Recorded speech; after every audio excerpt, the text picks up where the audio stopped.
Center of Copenhagen. Hier oben links könnt ihr den Gründer von Kopenhagen sehen, Bischof Absalon. Könnt ihr nochmal sehen, wenn wir weiter vorne sind.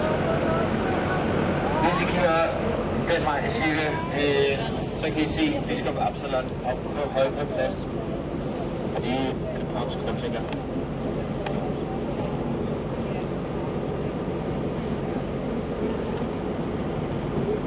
Hvis I kigger op til højre, så brækker I nakken, hvis I bliver ved med at kigge så meget frem tilbage.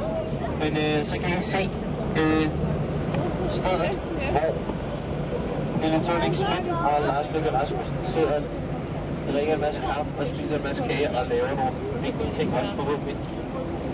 Og det er selvfølgelig her alle Folketinget er. Men udover det er der højesteret herinde også. Og oppe i tårnet er der en restaurant, som jeg ikke ved, hvad hedder. Men jeg synes, de skulle kalde det højesteret, fordi det ville være oplagt. If you look up to the right, you will see the Parliament building of Denmark. Christiansborg Castle, the third one. The other ones burned down. This one hasn't burned yet and hopefully won't. In here, besides having the Parliament, they also have the Supreme Court as well.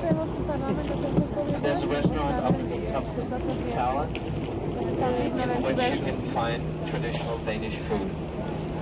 Hier rechts seht ihr das Parlamentsgebäude von Dänemark, Christiansborg. Und hier drin gibt es außerdem auch noch das Gerichtsgericht. Und oben ist ein Restaurant, wo man typisches dänisches Essen kaufen kann. Also so billige Brötchen.